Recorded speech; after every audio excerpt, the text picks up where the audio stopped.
What's up, everybody? Welcome to another episode here of Crush Live Call-ins. I am your host here, Bart Hansen, and it is Monday. It is March 11th, 2024. And as always, we do this show at 4 p.m. Eastern Time on Mondays. If you want to get in on the show, you can click on the link in the description, and that will get you access to or give you information about how you want to pre-submit your hand. We got a lot of calls here today. So 5 calls, giving a shout out to everybody in the live chat, keeping it real. Moderator extraordinaire Michael G is over there. Marketing promotion jack of all trades Ryan Nash is all over there in the live chat. And hello to everybody else. Looks like we got one of our coaches in there, Nate Schmidt. So let's get to it. We love to keep the show as interactive as possible as well.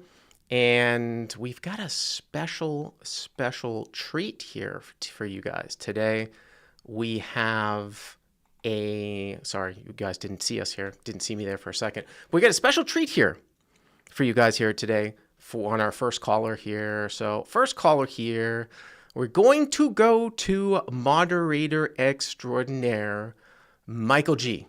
Michael G is up first as our first caller. Hello, Michael G. How's it going, Michael? So I've got a couple of quick questions off the top for you, some burning questions that everybody has. Number one, obviously, I always say you read all the non-subscriber calls, right? I read all the CLP website subscriber calls.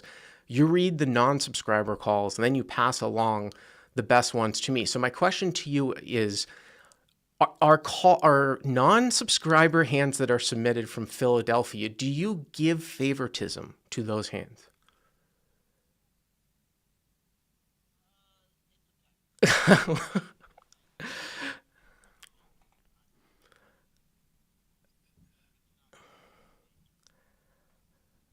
Oh, actually, you know what?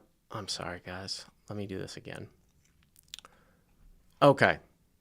Sorry, Michael. I had your audio off, so we're going to do this again. So first caller here is going to be Michael G. And I do have a couple of burning questions here for you, Michael. So the first question I want to ask you is, of course, I take all the CLP subscriber calls. I look at them all. You pass along the best non-subscriber calls to me.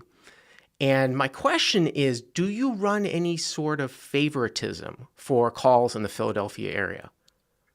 I would say Boston Encore and the Philadelphia area and the higher games definitely get precedent. If it's someone I know and they tell me they're going to send in a hand and they ask how to submit it, if it's decent, I will definitely submit it to you for good, for sure. Mad Mardigan 21 says, of course he shows favoritism. Although I will say, though, that, Parks is like that.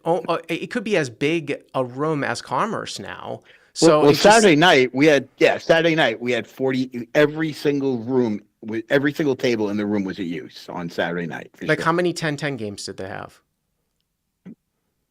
They had more 2-5. I would say they probably had 3 10-10 games. Wow, that is crazy. 3 10-10 games? I mean, that reminds me back. I would say 3, yeah. Yeah, that reminds me back of 3 10-10s. I thought you meant 10-10-10s, but I've seen a lot. But it does remind me back of the days like of Commerce where we used to get 6 or 7 or 8 5-10 5-10 1500 cap games. One thing before we get in the call, I just want to, I was on a little kick on my Twitter the last couple of days, giving people, I would say, advice about the individual healthcare market and about how health and health savings accounts are like an important sort of vehicle, very, very strong, powerful tool for people who are, say, self-employed. So I've learned a lot by running Crush Live Poker. I mean, I've done podcasts since 2009 on a weekly basis. Obviously, I've owned this company for now 11 years, pretty much on my own. I mean, I've got a couple of small partners.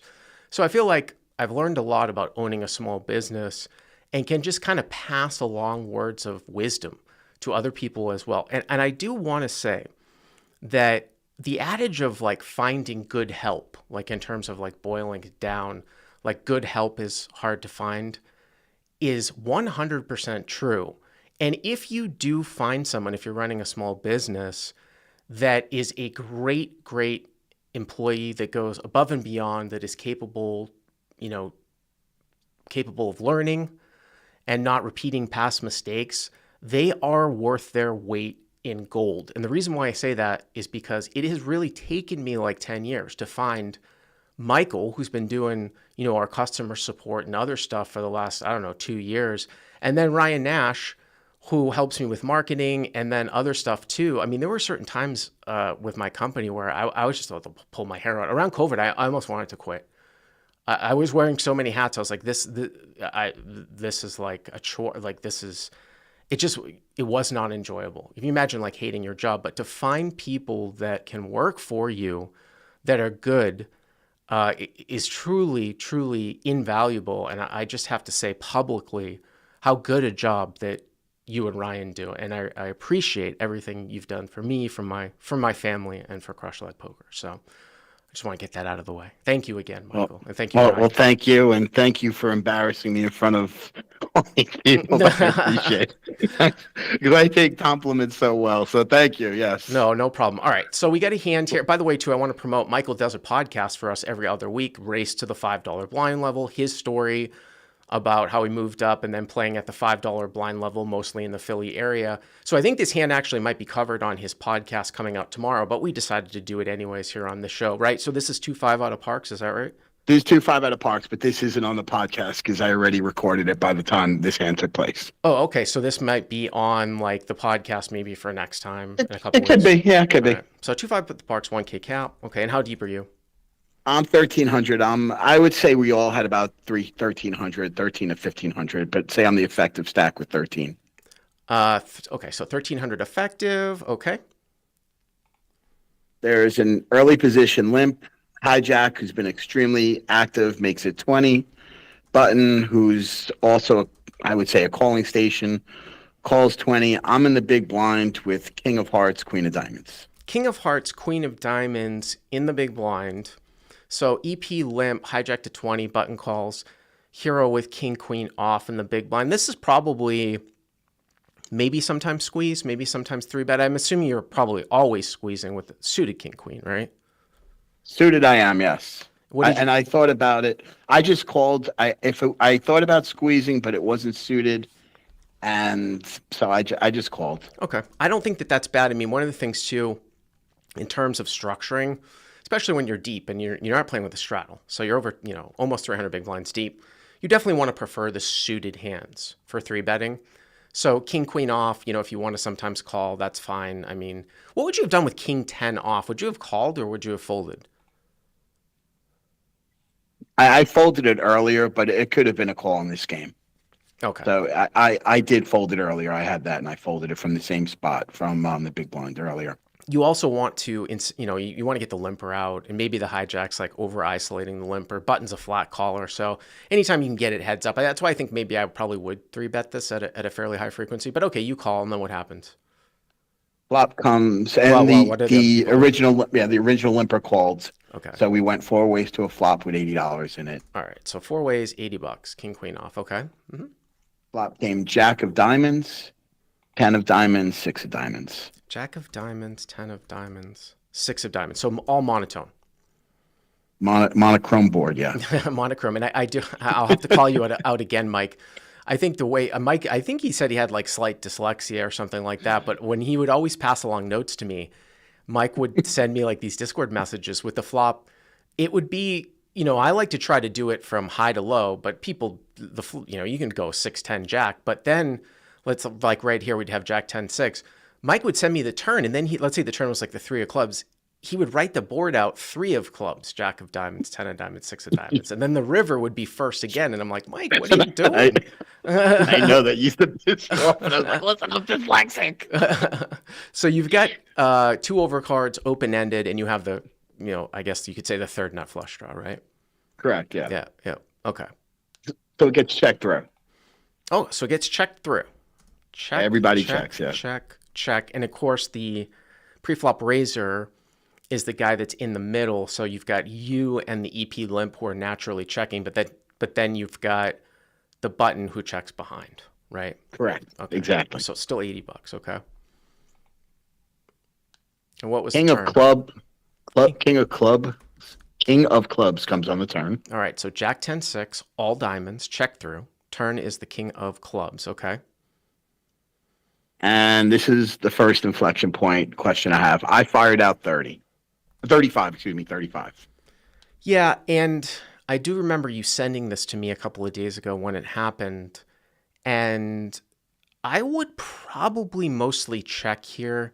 And I've talked about this quite a bit on my podcast and on videos. I always find it a little bit strange for the out of position player to come out and bet a card that traditionally hits the pre-flop razors check back range. But this is with a big caveat though, Mike. I actually don't think this bet is that bad because it's a monotone board and people are playing somewhat cautiously. And I think you probably do have a fair amount of leads anyways, even with an overcard on a monotone board, because there's flushes, right, that are out there. But excuse me, if you can sort of picture if it was like, Jack 10 deuce, rainbow, and it got checked through, and then all of a sudden, like the turn was a king, it doesn't make a whole lot of sense, I think, for king queen to come out and lead from out front. But because this is monotone, I suppose it's okay. I would probably still do a fair amount of checking here, but okay, so you bet 35. The original razor called and the button called. So the limper folds. Limper folded and the other two called. So call. So 105. So it's like right around 195, right? Correct. All right. So 185, 195. Okay. 105. Yeah, 185. You're right. Okay. So 185 here with king queen, with the queen of diamonds, jack of diamonds, 10 of diamonds, 6 of diamonds, turns the king of clubs. Okay. What's the river here? 3 of diamonds. 3 of diamonds. So one liner out there, or excuse me, not one liner, a 4 flush, and you've got the second nuts, right? Correct. Well, you've got the third nuts, Third nuts. Third nuts, right. Jack ace and the king beats me. The ace and the king beat you. So I don't, in the texture of the board, so the jack and the 10 are out there. You've got the queen, the ace and the king beat you. So, and you've got two people who are obviously, two people that are in the field, one the pre-flop razor. So I think it's a little bit, and I know that you have a little bit of a kind of a nittier image, Mike. So I think it's overly optimistic to come out and bet here for value and expect to get called here by the 8 or the 9, especially when you're betting into two people. So I think, with an image like yours from up front with 3 people, a more efficient way would be to check and evaluate. The king of diamonds is probably much, much closer, but I think with the queen of diamonds here, it's a check and evaluate. Okay. And what did you do? I checked. Okay. So here are checks. Yep. The original better. The original razor bets 150. So the hijack bets 150. And what does the button do? He folds. So the button folds. Okay. So what would the hijack bet here? And this is a pretty large sizing here too, right? 150. Again, 150 and 185. Yeah. The ace and the king beat you. So he would have to check through, the ace of diamonds on the flop, which is possible. But I will say, though, on these monotone boards, it's not like having ace 5 of diamonds and the board comes out jack 10 6 with 2 diamonds, which you might see somebody check the nut flush draw. He's not going to have ace 5 off. So he would have like ace king and ace queen with the ace of diamonds, which are fairly sort of big draws on a board like this. I mean, you won't always see somebody bet, but I think at this level, ace queen with the ace of diamonds, ace king with the ace of diamonds might do way more betting than checking, even to 3 people. So if you think that the ace of diamonds will bet, now he could have like ace jack with the ace diamonds, but even still, pair plus flush draw, then you're left with the king of diamonds. Now, would a hand like ace king with the king of diamonds on the flop check, ace queen with the queen of diamonds check, and then king queen with the king of diamonds just check? And again, king queen is sort of like, open-ended on the flop. So I think you might be just left here with like, a hand like king jack off with the king of diamonds, king queen with the king of diamonds, if I'm not concerned with the ace. And I don't know if this sizing is really consistent with the king, although he still might think that that's fairly strong. It's probably pretty close. I mean, you're getting 2.5 to 1 here. What were your thoughts? So I want to just give you I hate when people do this, but I am going to do it. He came to the table with pink check, the melon chips, which is from 10-10. Mm-hmm. So he either came from a 10-10 game or he was waiting for a 10-10 game. Mm-hmm. But he was very active. He wanted to push the straddle. He was a younger Indian guy. So I thought 115 to 185. What are you betting that you check, flop, check, turn, or you just call the turn? Mm-hmm. So I mean, listen, I snap called. I can't tell you. It took more than a second. As soon as he bet, I turned it over. I just turned it over and called, and he didn't even bother showing his hand, and I didn't ask. And I think it was just because I showed weakness by checking. And to your point in the text or the DM to me, I would have definitely gotten more money if I would have just checked turn and then check called turn and then check called river. Why? Just because you think he would have gone bet, you mean? Yeah, I think so. I think he would have stabbed at the turn and then barreled the river. Yeah, but I don't know, Mike. Like, if you check the turn and he bets, and let's say the button calls and then you overcall, okay? And then the river you check and then he bets again. I even think that that's stronger than Yeah, that's a good point too. this. I mean, I would probably release in that spot when he bets into two people. The only thing I would say, which I'm kind of surprised that he just mucks, right, his hand, is like, what did he call the turn with? Oh, you say you turned your hand over. That's why he mucked, right? You didn't. Yeah. You didn't wait for him. Okay. I just fast roll it. I don't like wasting time. Right. I don't want to embarrass him for showing that he bluffed, which I just. And anyone who's listening that has played with me, they know exactly what I'm talking about. I literally just throw my cards over with the chips. I'm like, I'm good. Yeah, I mean, I was pretty certain I was good. But this is different though, Mike. I mean, Matt Mardigan 21 makes a good point. He said I would not fast roll here with calling with the third nuts. This is different from my pet peeve, with a lot of people disagree with me, which is like, let's say that you check, he bets, you call, and he says good call. I don't care. I'll just turn my hand over. It sounds to me like what you did was you checked, he bet, you called, and you just turned he didn't say good call. You just turned your hand. No, he said you're good. As I called, okay. he said you're good, and then I just turned it over. Oh, okay. Okay. Yeah, I'm sorry. I misunderstood. Yeah. No, I misunderstood. Well, that's interesting though, because it's like, what did he call the turn with? You know what I'm saying? Like, what did he call the turn with? Unless he just thought that you're so nitty once you call him, like he's never good. But it's kind of it's interesting. I'm a little surprised with what he called the turn with. Interesting little hand. I mean, nothing crazy going on. Probably, I would say mostly squeeze pre. I would probably do a lot of checking on the turn, although you are allowed to bet. And the river's probably much closer than we think. And it would be interesting to know what he what he actually bluffed with. But I know that you've been on quite a little bit of a roll here, Mike. I know I've seen some of your results for 2024, right, in some of these games. Yeah, February. I mean, I talked about that in the podcast. Everything went my way February. I mean, someone turned a full house on me Saturday night, and last Saturday, and I rivered a full house. Oh wow. I had ace jack, and someone had queen nine, ace nine. Excuse me, I had ace jack. He had jack nine, and we both flopped a straight. He flopped the idiot end. I had set over set twice that I was good. And conversely, I had set over set where I was bad, and I lost one of them. I only lost $65 in a 2-5 game. Wow, so it's a combination of I'm running really well, and that's good. Playing against some bad players, so I can't really take full credit.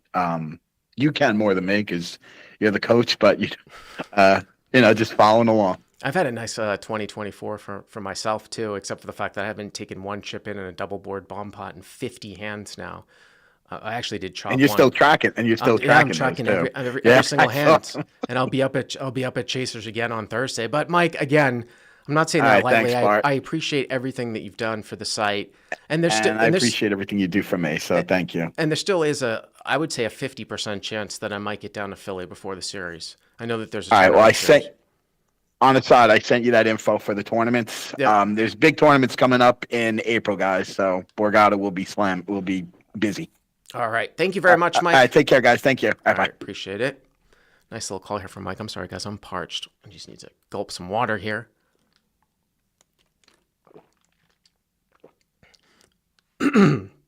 Excuse me. I finally did an upgrade on my Mac to Sonoma, so there's always a chance if there's Mac people out there that something's going to go wrong, even though it's been like almost 5-6 months since they did their last update. But fingers crossed, everything looks good.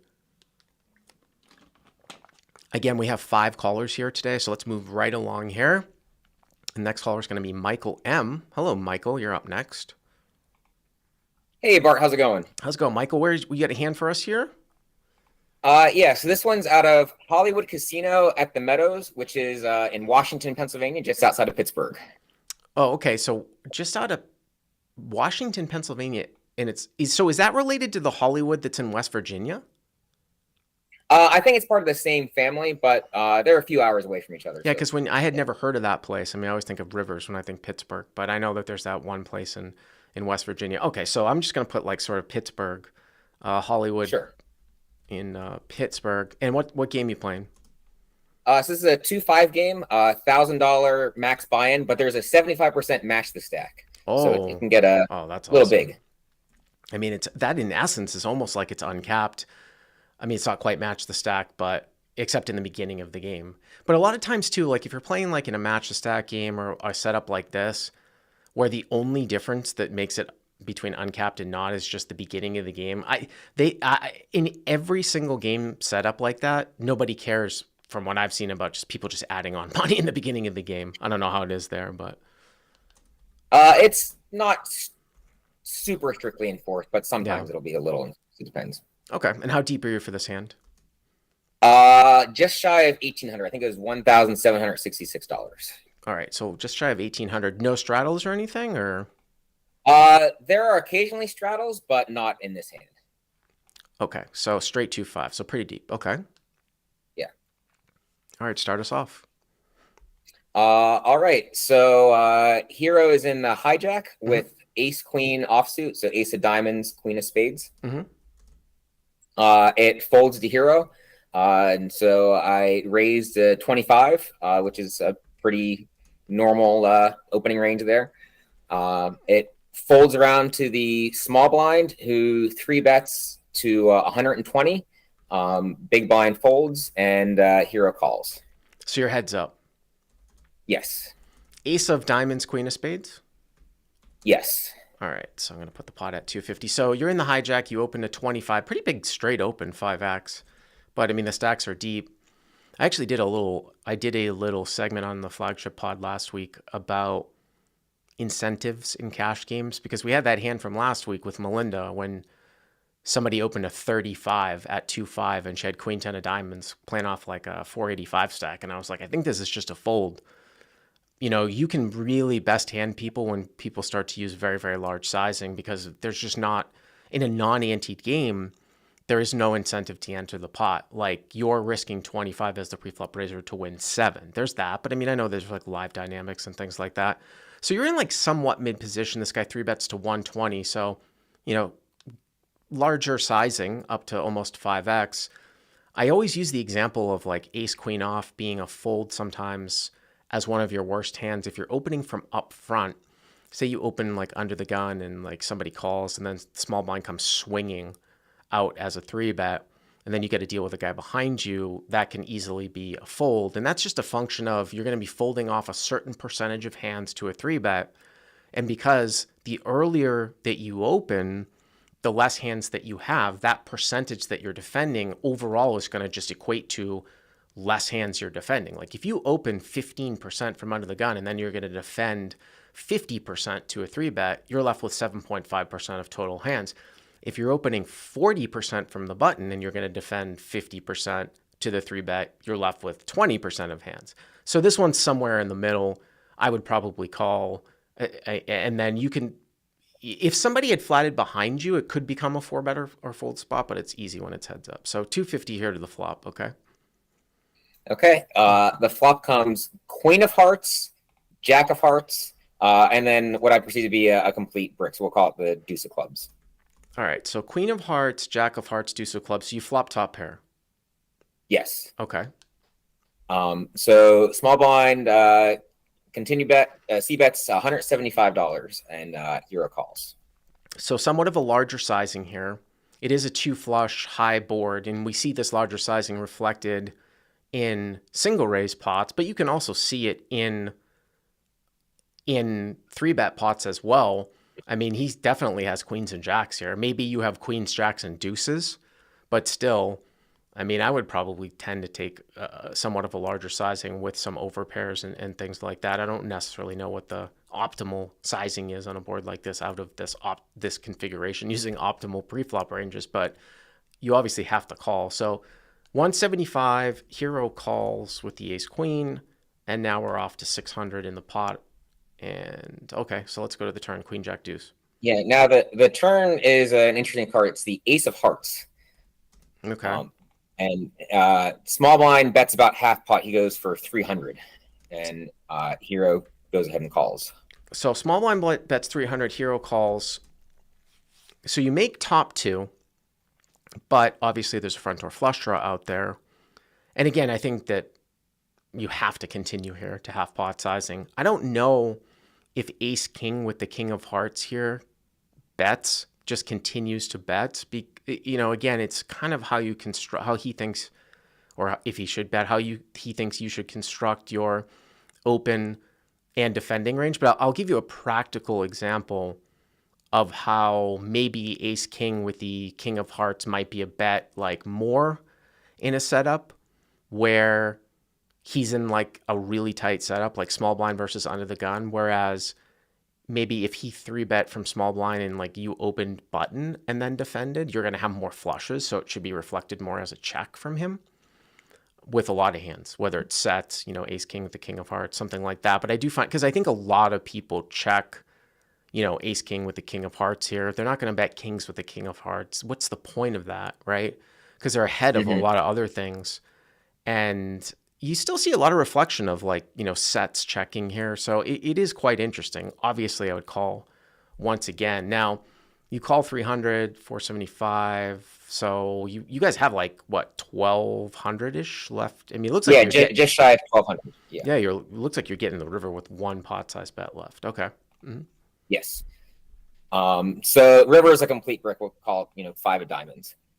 And SB kind of takes a minute, looks at my stack, figures out about how much it is, and decides to shove all in for just under 1,200. So almost exactly a pot size bet.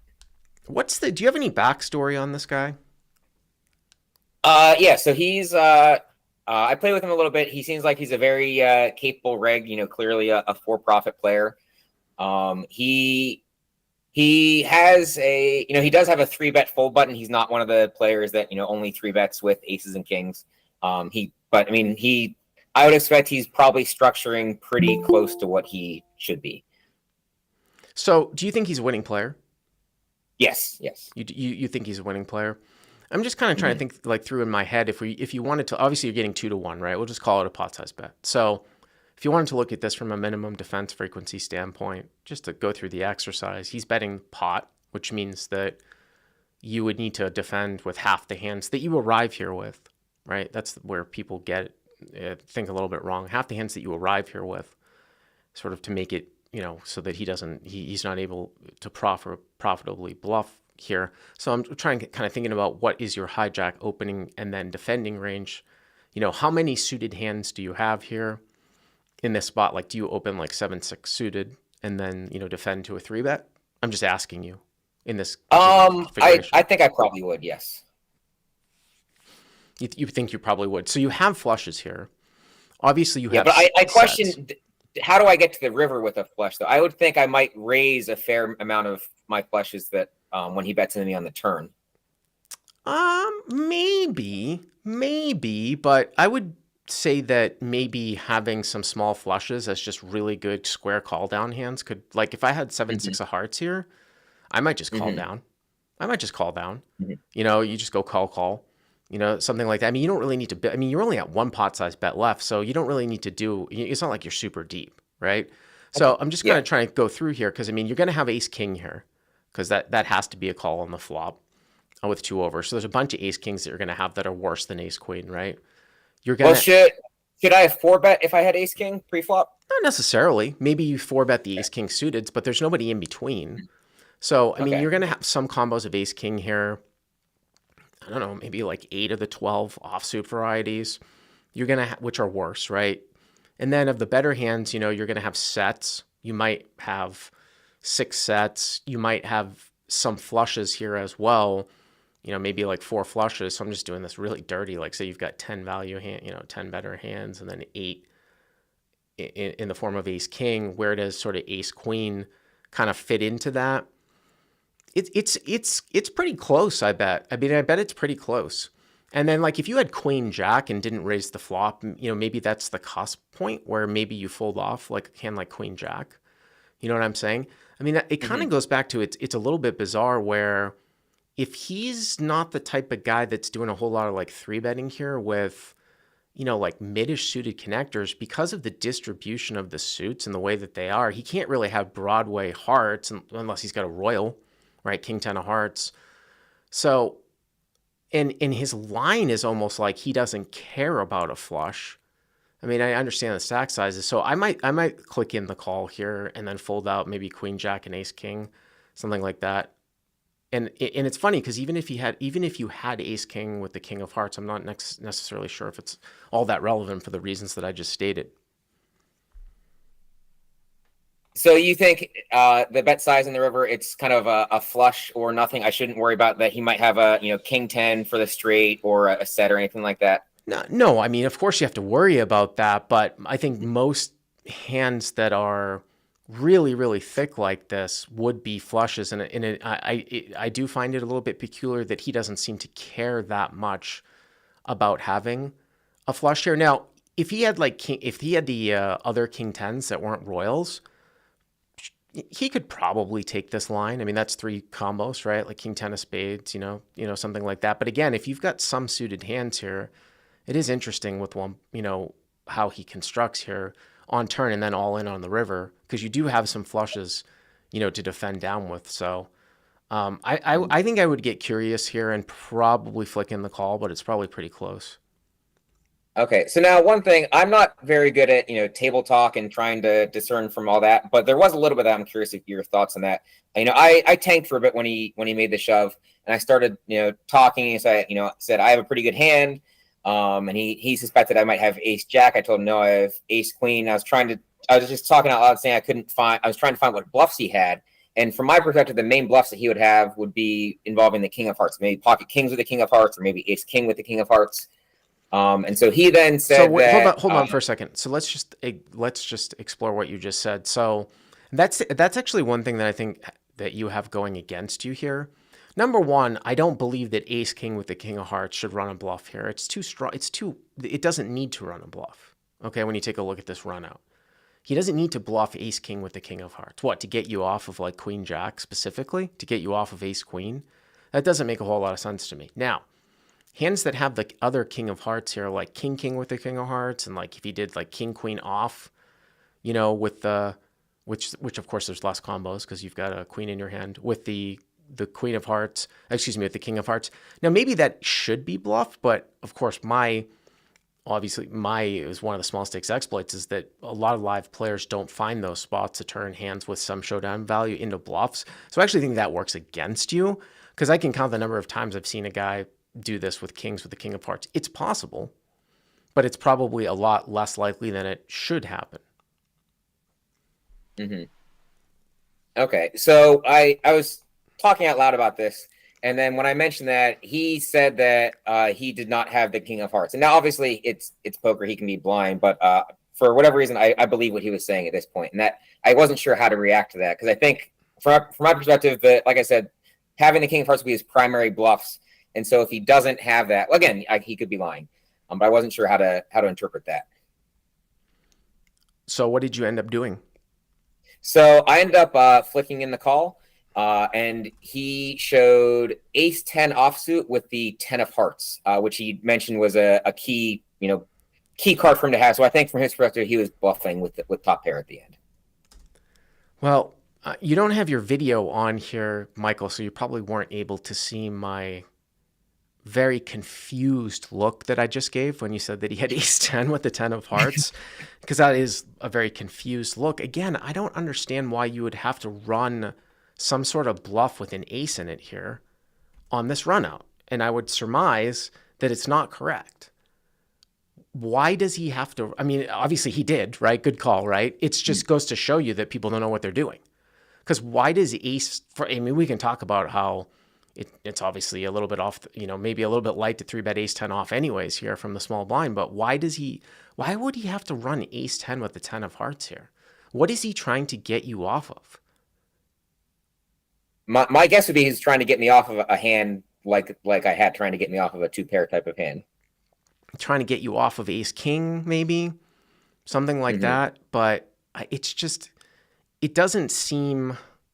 I mean, if you want to make a case where he goes a little bit, he went half pot on turn.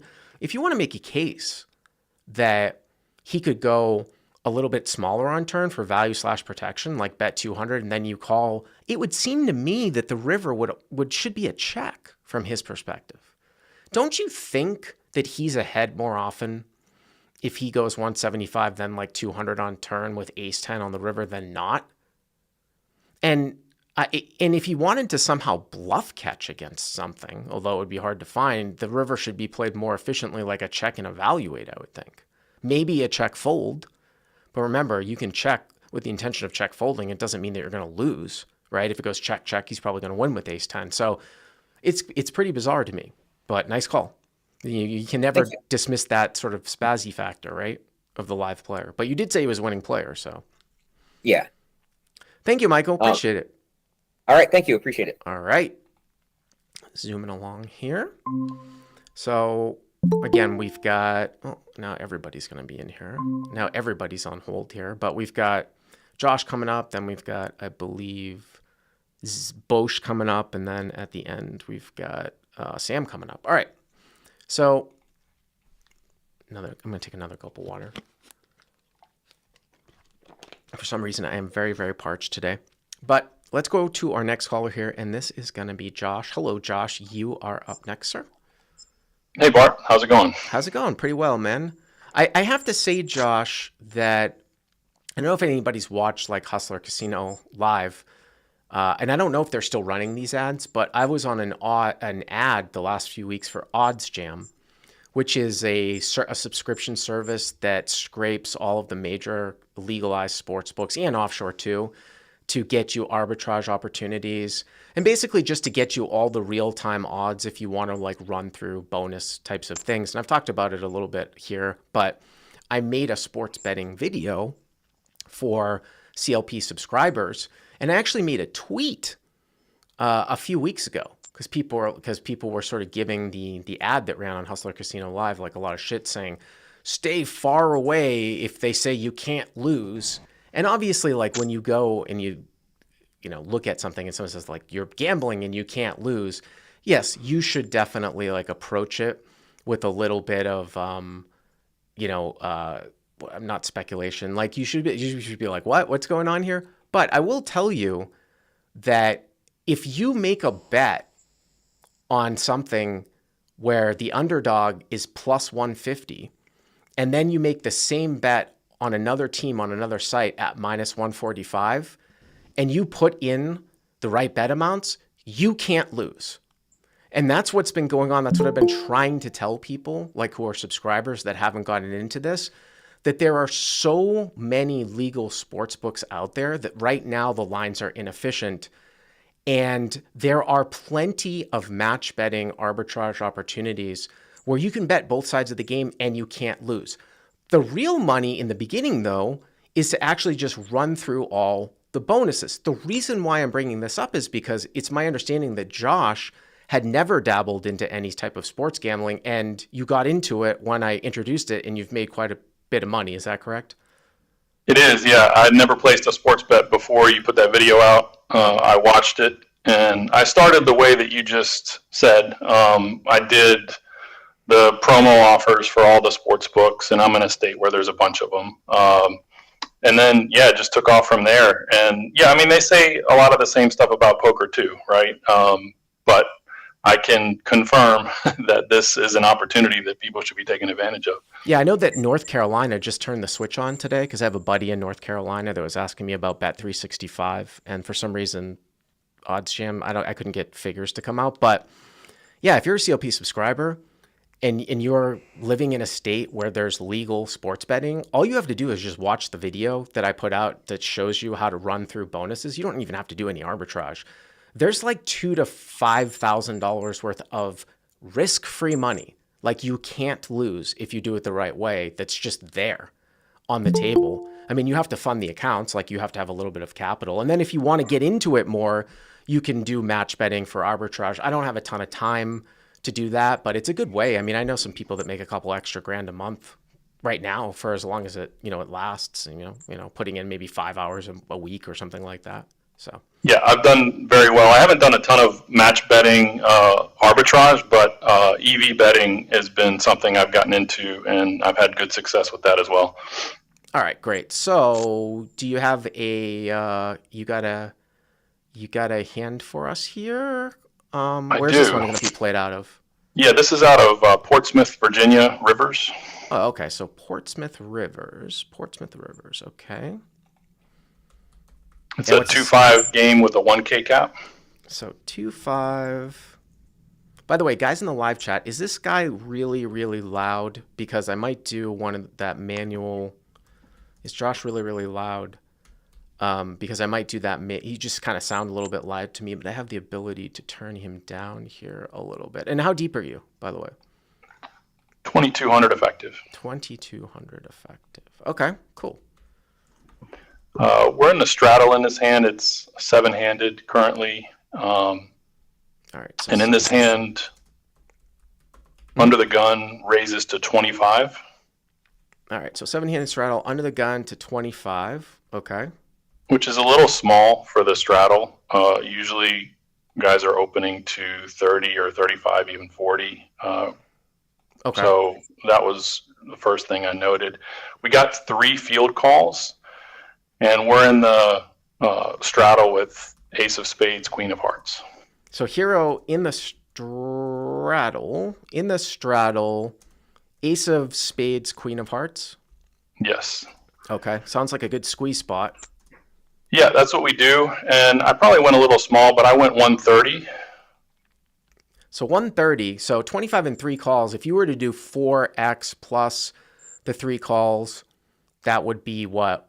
175. 175. 3x Yep. plus the 3 calls would be what? Like 150. 150. So yeah, that is a little bit small. And you're kind of deep here too. I mean, it's a 2-5-10, so it's like over 200 BBs. Why did you go so small? Just curiosity. Yeah, it's a good question. I had been squeezing previously in this session, and it seemed like I was getting a lot of good fold equity with my squeezes. In this case, just the under the gun calls. But I think in hindsight, it was probably a small mistake. I probably should have gone larger here. Okay, so you go to 130, and then who calls? Just the under the gun pre-flop raiser. So just under the gun calls. So 260 plus what is 330? Is it like right around maybe 340 in there or something like that? Yeah, 335 is what I've got. Okay, so 335 and your heads up. Okay. Mm-hmm. Yep. The flop comes out, queen of clubs, 2 of diamonds, 3 of spades. So you flop top, queen, 3, deuce. Okay. Rainbow. And I check. You check. I do. Now, why did you check? Honestly, I was really intrigued by a video that Mark had put out recently about 3-betting out of position. Squish my tomato, Mark Gould. Yeah. And so I was experimenting with checking out of position in 3-bet pots. With what, like And your entire range? That's what he was advocating, yeah. I'm not quite sure that I'm there yet. But in this case, the reason I checked and raised in this case was oftentimes 2s and 3s pre-flop with a straddle will just call under the gun or even just pitch it, for some of the guys. And then kings, queens, and aces, first of all, it was a small open to 25 and then no 4-bet. So I'm check raising for value here to 525. So you intend to go for a check raise. We don't want to get ahead of Yes. ourselves because we don't know what this guy did yet. But I'll talk about that in a second, though. But I mean, there has to be a function of different textures, though, too. Correct. So I mean, I would think that queen 3 deuce would almost get always bet here. So I'm not I'll have to go back and look on that. When did Mark put out that video, from like the last video or the second to last video, something like that? Yeah, it's within the last week or two. Yeah. Okay, yeah, the last video. I'll have to take a look at that part, because I think that there has to be some respect or some consideration for board texture. And it would seem to me like this one would get bet a lot. I mean, Very I know dry. Yeah. it's Yeah. just dry, and like for the same reasons that you said, you just have a really, really good hand here. Now, so you check, and then what the guy bets? How much does he bet? Villain bets 200. All right, so UTG bets 200, and you decide to raise to what, 525? Yes. Now, the only thing I would say about this is that I don't hate the idea of this. I mean, you're thinking about it logically, but I would much rather do this with aces and kings. Hmm. And of course, it just gives your opponent the opportunity to have more queen X here. Because, and the other thing sometimes that you lose out by going for like a check raise like this is that if your opponent is somehow going to bet fold tens and jacks here, like say you check, he bets jacks or tens, and you check raise, and then he just folds, you will actually get less value than by just coming out and betting several streets and him, putting you on ace king and him kind of calling down for a couple streets, That makes a lot of sense. It's actually the reason why I went so small with the 3-bet, because those were the types of hand class that I was targeting. So you go to 525, okay. Villain calls. So he does call. Mhm. Interesting. I mean, he should have like a queen here then too. I mean, there's less combinations of it, unless he just thinks you went small and you're full of shit and he still has like nines and tens. So you put 1,050 in here. So it looks like the pot is what, 1385? Hmm. Okay. Turn is the 10 of clubs. By the way, you guys have about right around, I don't know, 1,600. Looks like what, maybe 1,600 left, maybe 1,550. So turns a 10 of clubs. Interesting. So it brings a backdoor club draw. And then you've got one of those hands like 10-10 that I was talking about. Would he ever have like queen 10 suited played this way? Maybe once in a while. There's like 2 combos of that. Available? Because you got the queen of hearts. Okay. I mean, it's not as, one combo, I think. Or no, 2 combos. That's right. Yep. yeah, it's not as bricky as like a 7, but okay. Yeah, so I bet 450. So hero bets 450. Now, if you bet 450 and he calls, the pot's going to be 2285, and you're going to have like 1,100. Yeah, or the pot's going to be, just under 22, I think. And you're going to have like 1,100 left. So are you just going for stacks here? I wasn't sure if I was going to pull the trigger, but that's what I wanted. Okay. That's the image I wanted. Yeah. Yeah, I mean, it's not a bad, if you're going to go for stacks and the pot's going to be just under 22 and you guys are going to have like 12 left, maybe I just go slightly more. I mean, I know what you're trying to do. You're still trying to make it look like you have some bluffs where maybe Jack, or like 9-9 can still kind of, get a price here on the turn to call down. It's just, if you go just a tiny bit more, maybe like 500, just leaves a slightly less of a stack size left, to shove. Yeah. So he calls, I assume. He does. Villain calls. All right. So now we are at 2285. Actually, I was right the first time. I kept saying 21 for 900 plus. Yeah, 2285, and you guys have 911. You get about a half pot size bet left. Okay, so 2285. Okay, so queen of clubs, deuce of diamonds, 3 of spades, 10 of clubs. What's the river here? 10 of spades. 10 of spades. I mean, the 10 shouldn't, I mean, that I almost feel better about that, right? Because the hands that you lose to here, right, are 10-10, if that even plays it this way, which goes down to like 1 combo, and queen 10. We talked about Queen that. 10, yeah. And now there's just less combos of any of those hands. So there's no flush draw on the flop. So a 10 doesn't really connect with the flop at all, right? So that's a good card for you, I would think. And I thought so too, yeah. I mean, here's the thing, like, I don't know exactly what you're going to do on the river. It would seem to make sense to me that you were playing this hand for maximum value, so you would shove here. This is why I would like to do this more with aces or kings, to have the guy have all, Queen X.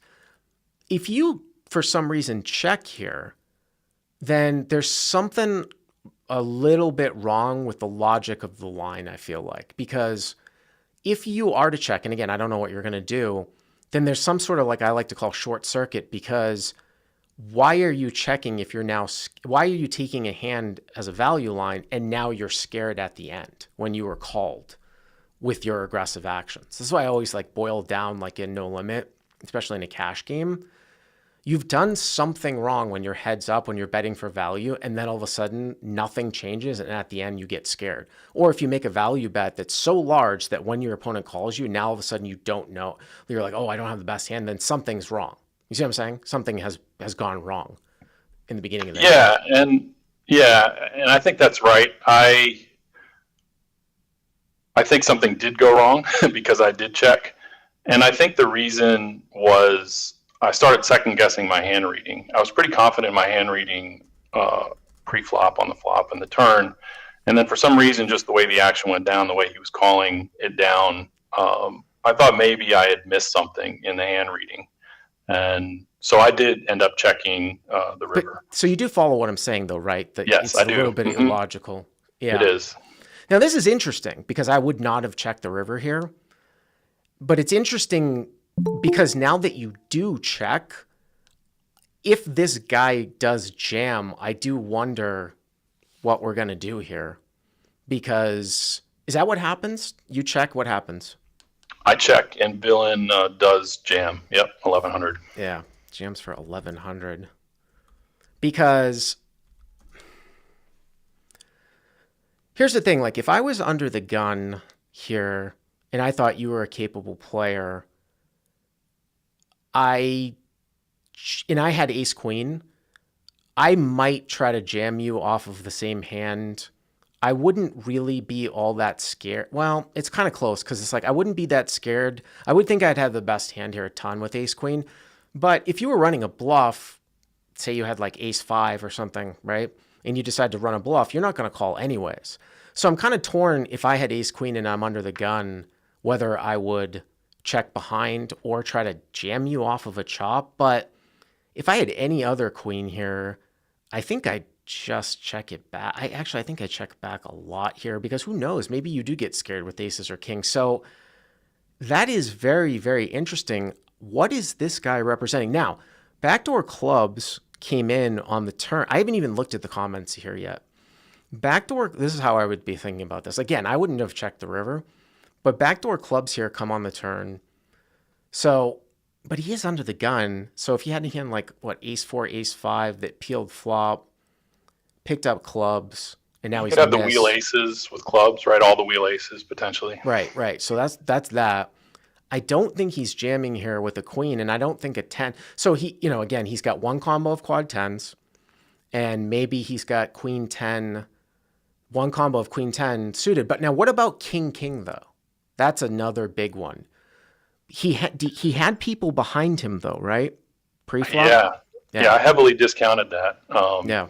Based on pre-flop action, just that both because it was a small open and he didn't right. 4-bet with 3 field calls behind. Yeah, you made a really small 3-bet size. I think king is almost always going to 4-bet. You can say like almost always. So I don't know if he's got king here. So you would, it was bluffs or what? Like I said, or it's just turning something weird into a bluff. The wheel aces is 2. 4 or 5. You lose to clubs maybe. Yeah, but does he open that? And that's a really piss poor call with people behind him too. Because he doesn't know that people aren't going to call behind him. But I'm just saying, like, you got one combo of quad tens. If that even bets off on the flop, though, I would go into a half combo. Maybe one combo of queen 10 suited is like 1.5. And then you've got the wheel aces. But the bet's only 11 in a 285. I don't even know what I'm thinking about here. You're getting 3-1. You have to call now. I haven't looked at the comments. I think you have to call maybe some of the time here. If you don't think he's got deuce or 3-3. If you think he's got deuce or 3-3, it starts to get a little bit dicey. But if we took out deuce or 3-3, you're getting 3-1. Again, I wouldn't have played it this way. But if we really don't think he has king, and this is where it all goes back to pre-flop, because I don't think he has king, it would be much different. I think you could say that this is a fold if you were heads up pre-flop. Under the gun's opening, you're 3-betting out of the straddle, which is a super strong configuration, right? Because you can just call with your medium strength hands. Then he might have all the king. And it becomes way worse for you. But here he doesn't have any king. So I think you have to call given the pot odds. I do call. Okay. And He asked me if I have aces or kings. I said no. so does And he have ace flipped queen? Over, He has ace queen? no, he flipped over king, queen of diamonds. Wow. That is something. Because again, what I had said about me being in his spot with ace queen, the only reason why I would bet ace queen, I think in his spot, is to try to get you off the same hand. But if you're starting to get scared, you might start getting scared with aces and kings. But I think king queen is way, way too thin and way too in between. We've had some in between calls here. I mean, does he think you're going to play this? Because you're never playing this hand with jack like this, right? You're not check raising the flop with jack. The hand was kind of bizarre anyways, right? It was, yeah. It was my first session playing with him, but I've played with him since, and we chatted about the hand a little bit. And he says he put me on my exact hand, ace queen, and he thought that I couldn't call that river. Why would So he was bluffing. At least that's what he says. Yeah. No, I believe what he said. It just doesn't make any sense to me. It really doesn't. Because I think you are left with what the pot odds are, you are left with a hand that's going to call and that beats him, or he wins against like ace 5 suited, which you're not going to call anyways. Because the hand is so extreme with the line. You know what I'm saying? Yeah. So, I mean, I don't know. I mean, if you jammed here, would he have called? What should have happened here, Josh, is it should have gone check. And then you probably would have felt really bad, right? Yeah, for not jamming. Right, exactly. Right. The river. I mean, that's really what should have happened here. But interesting call. Thank you very much. Thanks, Bart. I appreciate it. All right, let's go to... Why do I have an extra caller on here? Did I... Oh, Alan. Alan, did I ever confirm you? Alan? No, you did not, but I was able to. I saw your email a little too late, so totally understand if there's no time. Yeah, sorry. I mean, I'll circle back around with you next week, okay? I was wondering. I think I had an extra caller. We got 2 other calls here. Okay. All right, let's go to here to Bosch. Hello, Bosch. You are up next. Hey, Bart. Good to talk to you again. How's it going? Not bad. Doing pretty well here. All right, so you got a hand for us here, Bosch? Yeah. So this hand happened this past weekend at Rivers Des Plaines. Okay, so Rivers Des Plaines. And what's the size of the game? 5-10, and game is straddle to 25 for like around 2 hours up to this point. But then this one guy joins and he would refuse to straddle. So the rest of the table just like plays like straddle 25, except when that guy is under the gun, he would not straddle. Wow, what a douche. Yeah. Was he like a older guy or what? Like a middle-aged, like white guy, I think. I mean, I guess you can't. I mean, listen, you can't force. There's always that one guy, right? I mean, you can't force somebody to do it, but yeah, it's a little bit unfortunate. Okay, so 5-10 plus 25, but this hand's not 25. Right. This hand happens when that guy is under the gun, so it's just 5-10. Okay. All right. Yeah, and effective stack is at 3,870. All right, 3,870. Okay. Cool. Yeah, so pre-flop action goes hero at under the gun +2, raise to 35, holding 10 of clubs, 10 of diamonds. And whereas what your normal raise would have been what to like 75 or 100, it would have been 75. Okay. Yeah, 75. So yeah, I went 35. And then falls to a cutoff, who 3-bets me to 125. Okay. And falls around to me, and I call. Heads up. Yeah, heads up to the flop. All right, so the pot's probably like 260 or something like that. Yeah. Okay, so you got 10-10. Okay, what's the flop? Yeah. Flop comes king of diamonds, 10 of spades, and deuce of spades. King of diamonds, deuce of spades, 10 of spades. So you flop middle set. Right. Okay. Yeah, on this board, I don't think I have any leads here, so I just checked, and villain checks back. All right, so hero flops, middle set checks. Obviously, we're not going to really do a whole lot of leading on this board in a 3-bet pot, but cutoff checks behind. So what do you think the cutoff? Because I would say that this board probably does get bet a lot in a 3-bet pot. Again, it could be sort of it could be very close to a bet 100 type of spot here. Like, what do you think the cutoff's checking behind range is here in a 3-bet pot? Well, yeah, like queens, jacks, nines, those pairs, or like some give ups like ace jack, ace queen that does not choose to see bet. Well, I would say ace jack and ace queen are give ups, right? And maybe those hands check back because they're sort of, gut shot hands with nuttish non-pair. I would say give ups are like ace 4 hearts, if you want to say. I mean, it's semantics, right? Something like that. But yeah, I mean, I would tend to agree with you. I mean, you're going to see some partial slow plays of top set too, but normally, just thinking ahead, and I'm you, I want to think about what comes on future streets and how do I extract maximum value against a hand that most likely can't beat top pair, is what I would be thinking about. Right. All right, so what's the turn? Turn is 6 of hearts, so pretty big brick. So king 10 deuce 6. Okay, pot's 260. Yeah, so on this card, I decided to lead out for small for $100. So And before you tell me what he does here, now it's interesting. I would definitely bet, right? I would definitely bet. I wouldn't try to get too cute with it because it might check behind. If you were to check, it would definitely be a check raise. But, for the reasons that we talked about, hands probably not that strong from that guy. I think that you might, it's close. Like sometimes I like to get a little bit of chunky value now and then put in a smaller bet at the end, just so that the pot size will be larger. Say you wanted to put in a 30 to 40% value bet at the end, say you get a clean run out.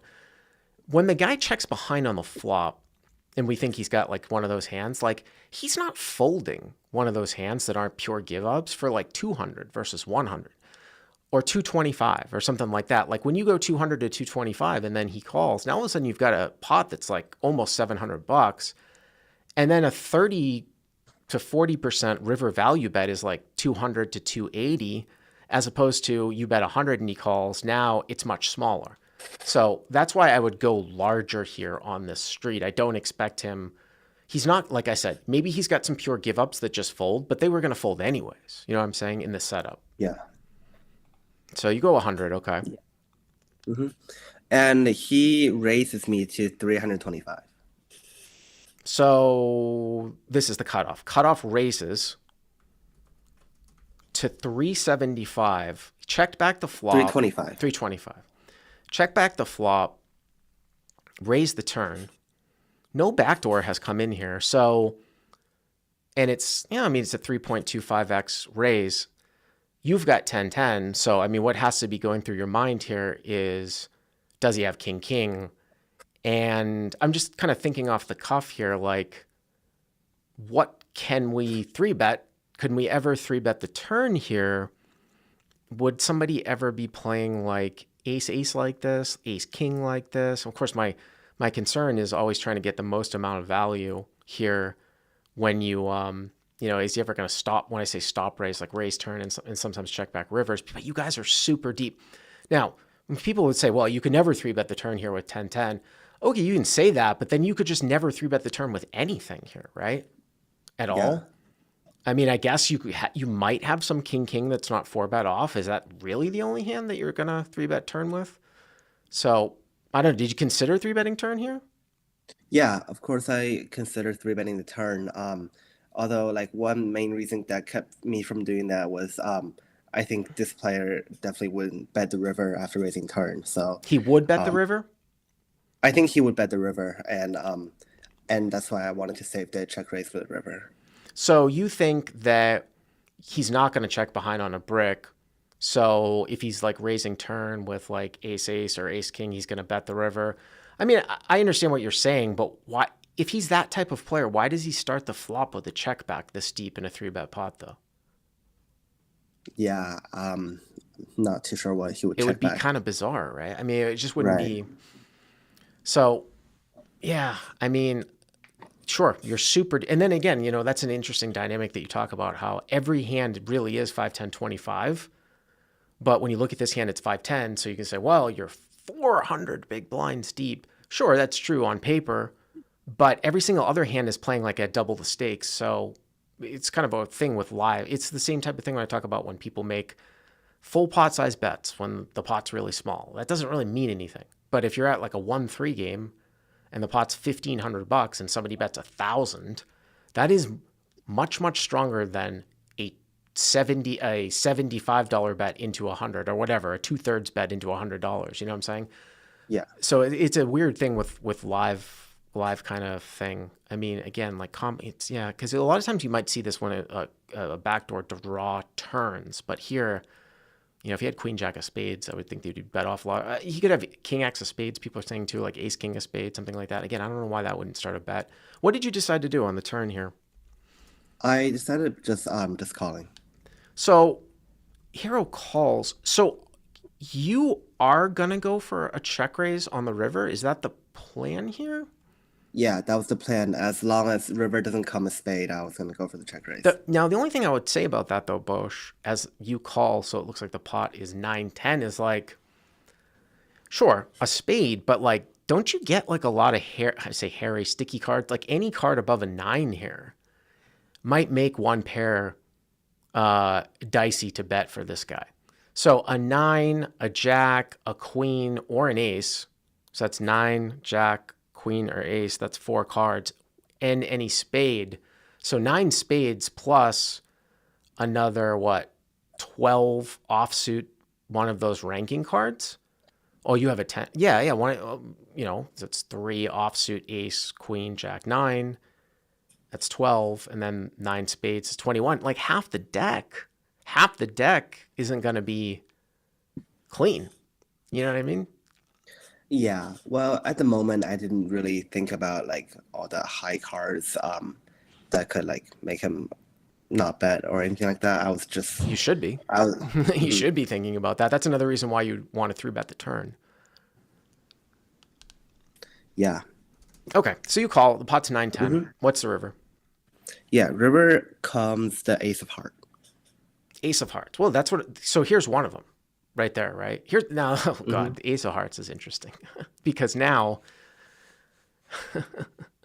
you're going to be like, well, I assume you're going to check, and now when he does bet, now we're going to get into a question of, is this ace king or is this aces or is this kings? Right? I assume you're going to check. Right? Hero checks. Right, I check. What's his sizing? 850. Cutoff bet's 850. 850. So he goes check back flop. He goes raise turn. And now he goes full pot at the end. Now, my problem here, right off the bat, is that I don't know if he's got ace-ace here. Bet like this. I don't know. I don't think that this would really be a good sizing. Now, again, people make mistakes all the time. If he were to play ace-ace like this, I think it would be pretty poor sizing at the end. So I don't know how much ace-ace he has here. Now, he might still have some king-king. And then the other thing that comes in is a queen-10 type of holding. But there's two different, and of course he can have ace-king. But still, I don't know about the sizing here. But there's two different factors. There's the fact that you're beat, that you could be beaten now. But also, too, like if you do check raise now, if you're not beaten, are you called by worse? And of course, the hand that you might say, well, I'm going to get called by worse is ace king here. But, I mean, the one thing that you have going on for you is like you could almost like min click it here, and you're never going to get jammed back over the top. I mean, you're never going to get jammed back over the top here. You're never going to get jammed back over the top with, by anything that's non-queen jack. Can he have 6-6 here ever? I don't put him on 6-6. I don't also put him on queen jack or anything like that. For like, I think this player image, like he would not be the type to like 3-bet 6-6 or queen jack. Like he has been like open limping in this game, and so like based on that, I don't think he would be the type to 3-bet 6-6 and queen jack. I think I call down here, Bosch, a lot just because I don't even know if you. I mean, this is gonna be a huge jam here for eight. If you're really targeting ace king, because that would be the hand that you'd be like, all right, well, I'm gonna jam here. I want ace king to call me. And then the reason why, you thought on the turn, some of his range was like ace king and ace ace, even though I don't think the sizing is all that consistent. Who knows? He might show up with ace ace here some of the time.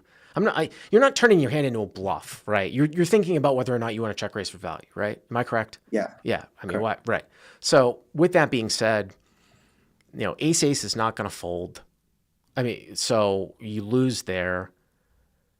And you're not really trying to bluff king, king off the hand. I mean, you're trying to get called by ace king. Yeah. So I don't know how much ace king he has here, though, and whether or not that calls. So it's kind of leads me in towards calling here. I see. What'd you do? Well, when I was in the hand, I was just like, wow, what a great spot on the river. Like ace king is definitely gonna call, and he shouldn't have like many king or ace ace played this way.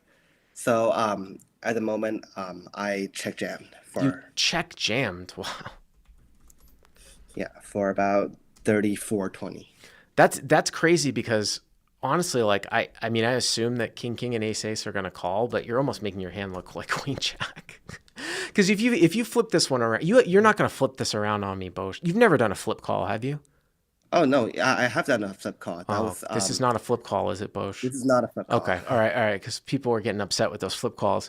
But what I was going to say is that like if you're in the villain's spot here and you've got like king or ace ace, you're hating life here. Because what I would say is like he's not doing that with 10-10. He's not insane. So what is he doing it with? And you're like, well, king queen? Is he like turning king queen into a bluff? You know what I'm saying? But I mean, I know that's not your intention here, though. So, yeah. So you jam here, and then again, I think I would just. Do you see what I'm saying? Like, you're trying to get called by ace king. You're not trying to get king and ace ace to fold, right? We talked through that. So my question to you is: do you think he has enough ace king here that gets here like this, and that will call your check jam? I think so. I think a lot of his ace king can get here like this. Like I can definitely see him checking back ace king on the flop and raising the turn, and obviously river makes top two. Like he would think that could be like effective nuts and goes for like full pot bet. I can definitely see like a lot of his ace king doing this, and for all the reasons you mentioned, I didn't really put him on kings or aces. So what happened? So, like after I jammed, he really goes in the tank, and but like 10 seconds into the tank, he announces he has aces, and that's what I'm saying.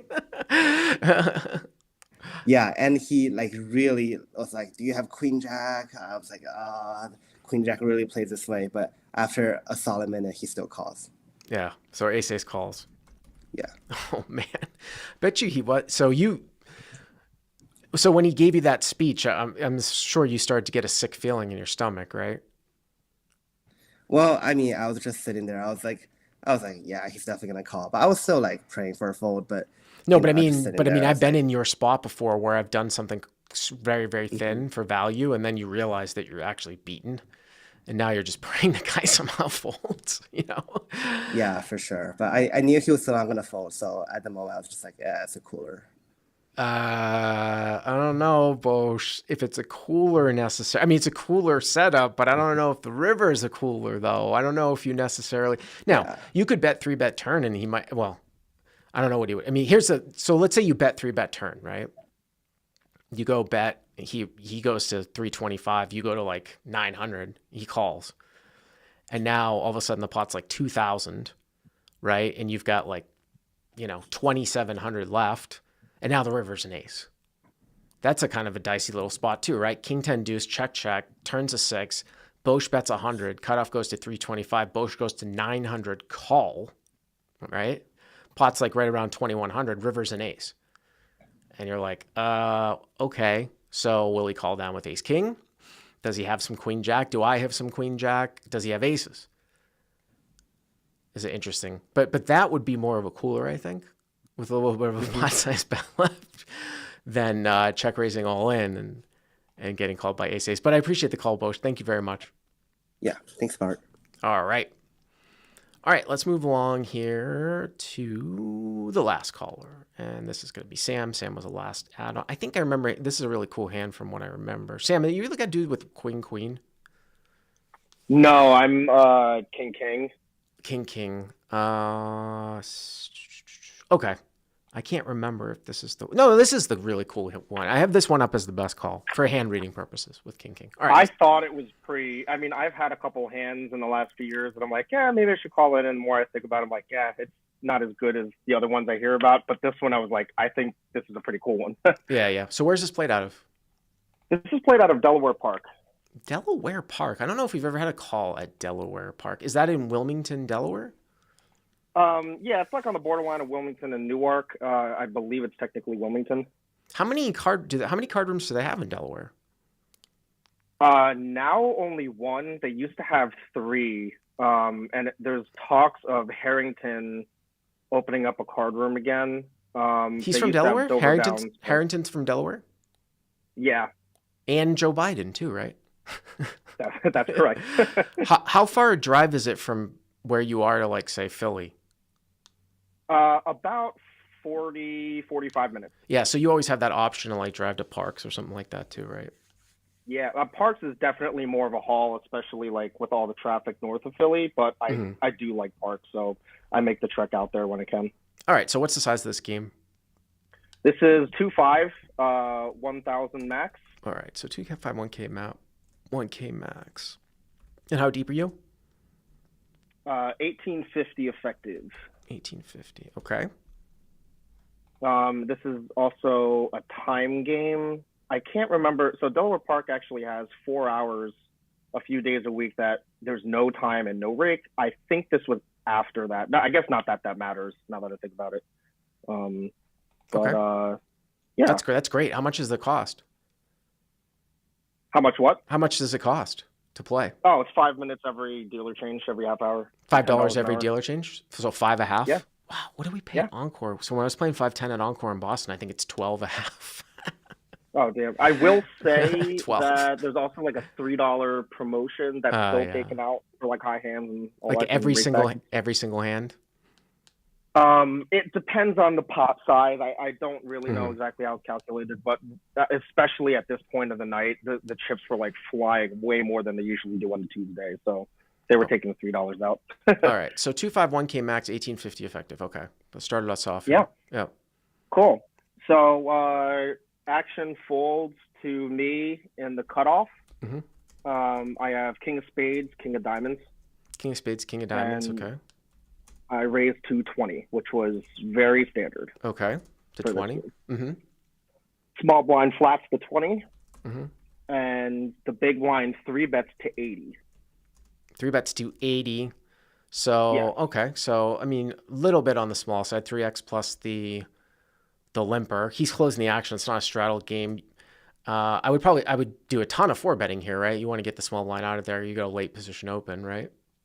Of course. And what I will add is this game was like very spewy at this point. Like the players were pretty bad, and the big blind was definitely like me and the big blind were the 2 like best players at the table for sure. So I kind of had it in my mind that like we weren't trying to play too many pots. Like, you know, I just feel like he's not doing anything silly is all I'm going. Right, and that's a common setup actually. I mean, maybe a little bit less so as players have just sort of gotten better, but I have absolutely betting games, and they're usually like larger games where you might have one other good player at the table and then like 7 fish.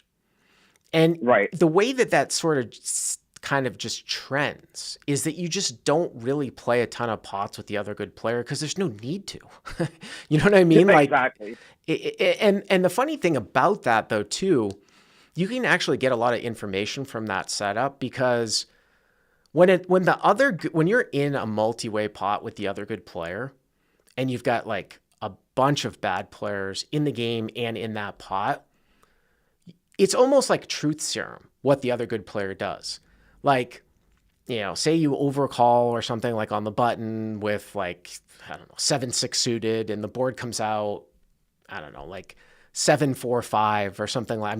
Let's say you overcall on the button with like 8-10 suited, and it's like 5-way action, and maybe the other good player has like raised from under the gun, and the board comes out like 10-6-5 with like a 2 flush, right? And you don't have like a back door or a front door. If the good player c-bets from under the gun, like into these 4 whales on the flop, you just fold. I mean, Absolutely. He doesn't get the action from you, but like, it's almost like you're forced to play face up, but you get the information, is what I mean. That's how that setup trends, So, all right. So I'm glad you said that, because that was in my mind, and I didn't know if it kind of should be, but I that is where my mind was at during the entirety of this hand. So I mean, I assume what's going to happen is you're going to 4-bet and he's going to call, and you're going to be like, well, he has to have a real hand here. We're not going to get involved with each other unless he has a real hand here, right? That would be my guess, yes. Yeah. So you 4-bet to how much? I do 4-bet. I 4-bet to 200, and I'm very curious as to what you think about that sizing. I think it's fine. I mean, yeah, 2.5x. I mean, if he calls, the pot's 400. I mean, you're in position. Yeah. I mean, again, the times that you would want to go, like, if you were thinking about going smaller because you wanted to like have like one of these like pre-flop dick waving contests, which you don't usually see all that much in cash games, it's more of a tournament thing. What you just said would sort of be an argument against that. Like, you're not 4-betting to like 1-8. You're not just, you two aren't battling. You know what I'm saying? The like, only there's thing no I was point. thinking is, I was potentially thinking bigger, honestly, because I thought his range was stronger, like from the big blind. If there was any, could go bigger. Yeah, but... maybe. Right. You could go larger for value in position. Sure, you can make a case for that. All right, so you go to 200. Okay. So I go to 200. The small blind obviously folds, and the big blind does call. Small blind folds, and the big blind calls. Somebody said collusion. ATL Clutch says collusion, Jedi style. I understand what you're trying to say, and you're probably joking, Atlanta Clutch. It's not collusion. It's just you realize what's going on. You know what I'm saying? Yeah. Like, I don't have to give the other good player action because I'm supposed to in an optimal setting. The adjustment that I'm making is I know he's so value heavy when he c-bets into 4 whales that I can just fold. That's not collusion. That's just smart. Right. Right. I'm still trying to beat this player, and he's still trying to beat me. Yeah. So the small blind folds, the big blind calls, and the pot is like 420. 420. Okay, 420. Yep. All right. Yep. No rake, so 420. Yep. Flop is King of Hearts, Jack of Hearts, 6 of Clubs. So you flop top set. Flop top set. Yep. And the big blind checks. Okay, big blind checks. Now, you have top set, so obviously you cover a lot of the board. It's a 4-bet pot, so you're pretty much always supposed to be like c-betting, right? Everything but the most connected boards. Usually you start with kind of a smaller bet size in a 4-bet pot.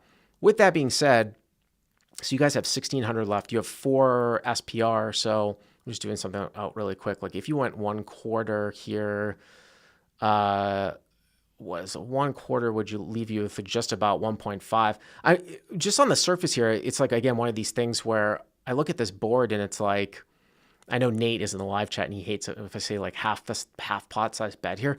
That actually might be the play with the shaping, because whether it's 1/4 or up to 2/3, I don't think something's going to call at 1/4 that's not going to call at 2/3 here. I mean, I guess maybe you get peels from, but it's such a condensed range, like peels from gut shots. But like, the gut shots are all going to be ace high though, so they're going to call anyways, right? I also anticipate a lot of the gut shots folding pre, to be honest. Well, ace queen, ace 10 suited, something like that. I think ace 10 suited probably folds. Yeah, I but you do didn't think make that like a he's huge 4-bet though. I mean, you went to 2.5x. I mean, the guy 3-bets to 80, you go to 200 and he's got ace 10 suited. yeah, it's true. I believe that he's kind of in the same mindset that I am, in the sense that like he's not trying to like battle with me. So I feel like my range does look very, very strong, like by 4-betting just in general. So I kind of think ace 10 suited fold, and I could be wrong. But yeah, the ace queen's probably going to be in there. But ace queen offsuit, I really question whether he calls that. Right. Just, I again, with agree with you. configuration. Right. I agree with you. So how much, what did you bet here? Did you bet? I did bet a quarter. I mean, that's in 4-bet pots. That's just kind of my default, especially against like the better players at the tables. Just to, like in a 4-bet pot, bet like a quarter to a third. I mean, you could get calls from pairs below jacks with a heart in it at a quarter that might fold out for larger, as somebody said, if he has those, like eights, nines, 10. I mean, if you bet 2/3 and he had 10s with the heart, he probably needs to fold out. But if you bet smaller, so what was it like 110 or something? What'd you bet? I bet 100. Okay. The other thing too is that sometimes if you bet really small like this, now again it's a 4-bet pot, some hands that he continues with will sometimes become protection ranges, but you have all the top pair. So Right. So you bet 100, okay. Yeah, and he calls.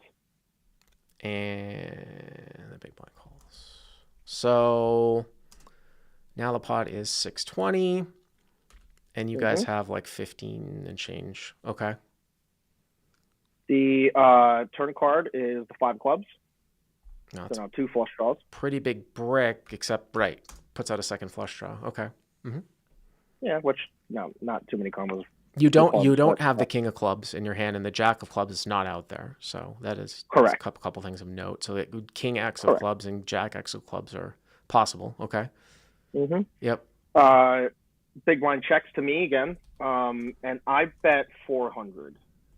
Which I was in between 2/3 and like honestly overbet. Like I was pretty close to overbetting, like 600 or 700 just to make the pot very shovable on the river. I'm curious as to what you think about that. Well, I mean, if he calls here, the pot's going to be 16, and you guys have about 9 left. So I mean, you still have shovable, right?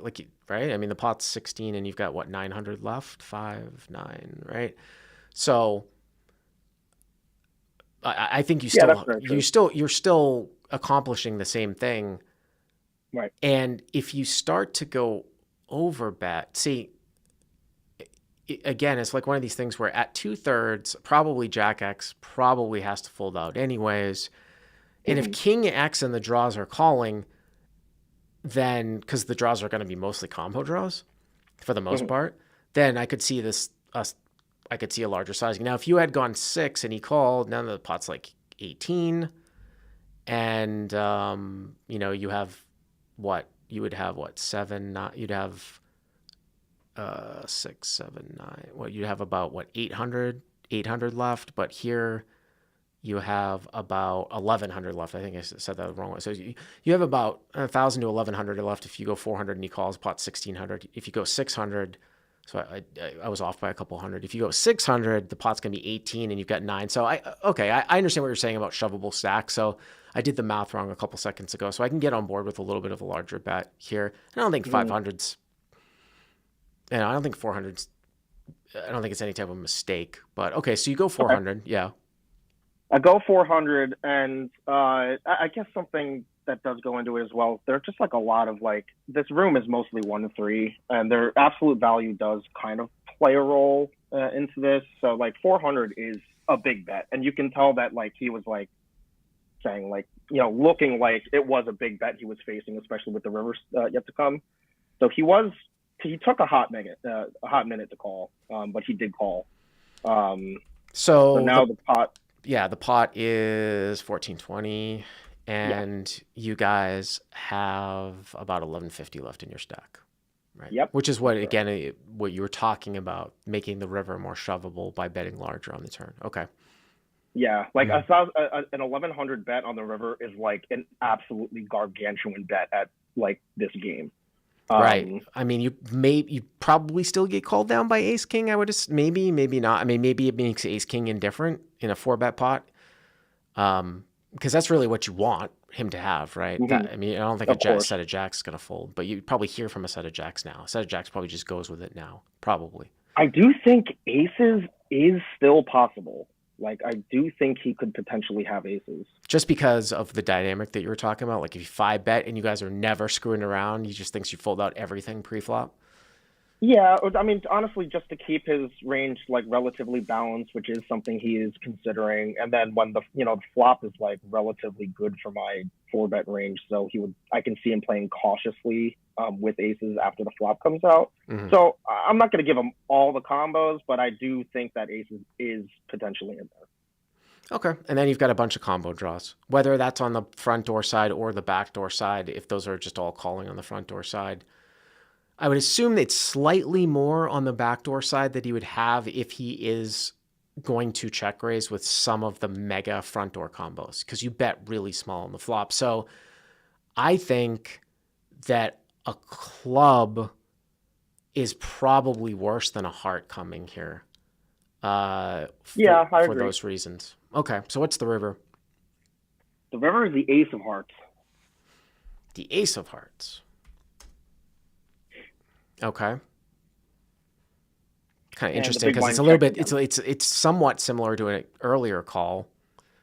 Actually, the last call that we just had on the live stream on March 11th, where our buddy Bosch, we'll put a link to it if it's already come out, went a little buck wild with a set of kings when an ace came at the end. He played a little bizarre, but this is an interesting river. So ace of hearts, what does the big blind do now? He checks. Okay, so big blind checks. Yep. And so let's just hold on here for a second. Hold on for a second. So you got 1100 here or whatever. Big blind checks. Front door hearts. I mean, here's the thing. Like, it's a 4-bet pot. So what flush does he have here? It's such a different. I just said before that the heart is probably a little bit, because it's so condensed for, and then you give us that backstory. This is, it's not just a single raise pot, it's a 4-bet pot. Because you gave that backstory, it's like, what hearts and I just said that hearts are actually less scary to me than clubs. If it was like the deuce of hearts or something like that, okay, maybe, but still less scary than backdoor clubs. But with the ace of hearts coming in here, what flush does he have? Just queen 10 of hearts? It's queen 10, just a royal. But again, you have to think that queen 10 of hearts is going to like play off fast at least half the time. So maybe I mean, on the flop, right? I don't even know if queen 10 suited is calling a 4-bet out of position, to be honest, as well. Like, I know the raise was small, but all things considered, I just can't give him queen 10. I mean, it sounds to me like you're actually more concerned that you might have aces here. That would be the only thing, to be honest with you. I just don't think he really has any queen 10, to be honest, in this configuration. And I genuinely feel like I have the best hand almost all the time. So just as a thought here, if he had one of the non-queen 10 suited combos, no hearts, no clubs, calls the flop, and then you bet 400 on the turn. Let's say he's got queen 10 of diamonds or queen 10 of spades or something like that. So you're betting 4 into 6. It's a 4-bet pot. So, he'd be calling 4 to win 1,000. So it's like 2.5 to 1. But I like to do that with hands where I think that I have some bluffing opportunity. Maybe he could call there and represent maybe backdoor clubs or front door hearts. I wonder if he has some queen 10 suited here. I know what you're saying in a 4-bet pot, maybe he just folds. But if he ever got here with queen 10, does your turn bet mean that he's going to fold off the non-flushing varieties? Maybe not necessarily.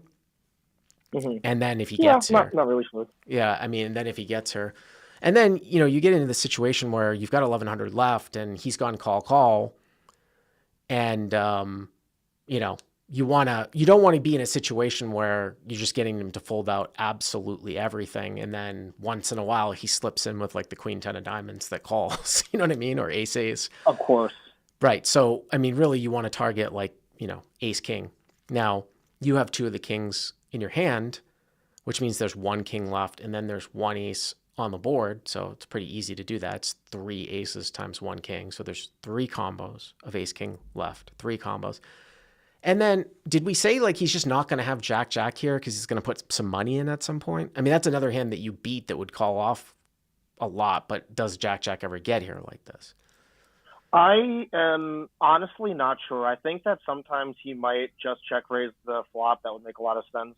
But I mean, or the turn. But I really think that he could still potentially have Jack Jack. Like I do give him at least like one of the 3 combos there, to be honest. So I think I can still get value from Jack Jack. Somebody said 10-9 of hearts. That could be one. I might give you that. Like, you know, again, it just really goes back to what you were saying. I mean, what you're saying about like, is that, you know, is he going to call? I'm just saying 10-9 of hearts might play it this way. But the thing about 10-9 of hearts though is that like I still think he's forced to lead rivers though a lot. I mean, I don't know if people go into the hand reading as deeply as we are. We really should if you want to be an expert player, but for the reasons that we talked about, how we don't think he has, especially on the ace of hearts, much front door flushes. If I had 9-10 of hearts, I would jam all day from up front because I would expect to get called, right? For those reasons. Like if he jams here, you're going to call, right? If he jammed, I would assume we'd go through the same discussion, right? How could I fold? And we'd say you'd call. And now we're thinking about you're going to check back. So why would you try to play 10-9 of hearts tricky like that from up front? I mean, I know, again, I'm just saying. So, I mean, maybe it comes down to how much, if he doesn't have any Jack Jack here, and he's only got 3 combos of ace king, could you ever see checking back? If you do think he's got some Jack Jack here, but again, you're scared of ace ace too. I mean, here's the thing. If he doesn't have, if he's got some Jack, if I'm never scared of ace ace here, him having 3 aces, then I think you have to value bet. And then if he somehow has some Jack Jack and I'm not scared of ace ace, then it's a slam dunk value bet. But if he does have some ace ace and he never has Jack Jack, then you could see checking back. Do you see those extremes? Like, you know what I'm saying? Oh yeah, that's why I called this in. Yeah. I mean, you only have 1,100 left. If he's betting the front, I mean, why would he check the front door with 9-10 of hearts? So you're just losing to ace ace. And then also too, like, for the same, so I'm talking through this for the same reasons why 10-9 of hearts is a bet from up front, because we just talked about how little flushes that he's going to have. Then queen 10 of spades should be a bet all in too, right? And queen 10 of diamonds should be a bet all in too, for the same reasons, for the exact same reasons. Yeah. We don't think he has a flush. You don't want to get the guy to check back. So I feel like a lot of those hands bet anyways. So when he checks to you, it's like you're just losing to ace ace here. Pocket aces. I agree. You know, I agree. That's the way I felt. So I think it's close. It's close, but for those reasons, you know, with those assumptions, I probably bet more often than check. What did you do? I did bet. I did not shove though. Okay. I bet 700, like half pot. As I said, that at that size at this game, that's like a pretty scary size bet. You bet 700 with what off of 11, right? Correct. All right. This isn't going to turn. Please tell me this is going to turn into he check jammed and now we're thinking about calling 400. Please don't tell me the results, but please tell me that doesn't happen. Please. That does not happen. Okay. All right. So my only question to you is that why the 700 instead of 1100 all in? Like what does 700 accomplish more often than 1100 here? Just in the because I was obviously prepared to shove just a lot of rivers, but just with the flush draw getting there, like I knew that I couldn't, like I can't really have too many flushes there, but I just didn't know if that would be a scare card, and I didn't think, as I said, just the absolute bet size was in the back of my mind throughout this river, and I'm just like, I just don't know. Like I look so strong. I feel like he's going to put me on like pocket kings, maybe pocket aces, like very strong hands here. And I just kind of felt like he might have folded to a shove. Well, Like, I was going to say, just can I give you the answer to my question that I'm thinking about? The reason why you would bet 700 instead of 1100 is if you somehow thought that ace king was going to fold to 1100 and call with 700. Oh, well, yeah, that's pretty much what I'm trying to give. Yeah, that's Okay. where I'm at. Okay. All right. So you bet 700 and what happened? He called. He took a long time, but he called with ace king. He called with ace king. Yep. Very, And he very interesting. almost folded, to be honest. Mhm. He did not want to call, and we talked about this hand a lot afterwards. And he just kept saying, like, I literally couldn't think of a single bluff you could have. So I am curious. Would you call with ace king in this spot? Well, what ends up happening here is with the dynamic that you talked about before, Mm-hmm. the way that you're like, well, it's not like people in live poker really find like a whole lot of like four bets with like partial like suited connectors. But if you want to go into optimal land, what ends up happening is that you have less flushes here. You have less suited hands because you're doing probably way less four bet bluffing in a spot like this because you guys are kind of avoiding each other. And it's more of like a best hands type of scenario. So if you have less flushes here and then he blocks like a lot of the sets, I mean, I don't know, like if you have jack, if you're going to make this bet, what's interesting here is that this gets kind of like a little bit counterintuitive. I think this is a much easier bet for you with jack because most of the ace kings are available for him to call. I completely agree. Yeah, right? I completely agree. Although you could say, well, yeah, but he's always just calling with king though. And now I'm losing to king and ace. Like he's not 5-betting king. I mean, we can obviously play this whole game, but the other thing about looking at solvers sometimes is you where you can gain from them is that if you somehow have run like a ton of sims and you just know that, like, again, this would assume that the other guy is a good player, but if you were playing against like some machine and you know that ace king is always supposed to be a call in this spot, then it's a shove with king, right? Yeah, I agree. We don't know that, but I'm just saying. So anyway, Sam, thank you very much for the call. It's a nice one. I appreciate it. Thank you for having me, Bart. All right, guys. Well, we went super long. Part of the reason why, by the way, too, that we're going long and I'm trying to do like 5 calls each week is because, we're going to come up to the World Series here where I'm not doing a call-in show, probably for 3 or 4 weeks. We used to take the entire summer off, but I need some extra hands in the bank for those weeks to put up on YouTube too as well. So always looking for new callers. Again, if you do want to get on the show, you can click on the link in the description. We'll give you instructions on how to pre-submit your hand because we screen them all. Thank you very much for keeping it real in the live chat, guys, as always. And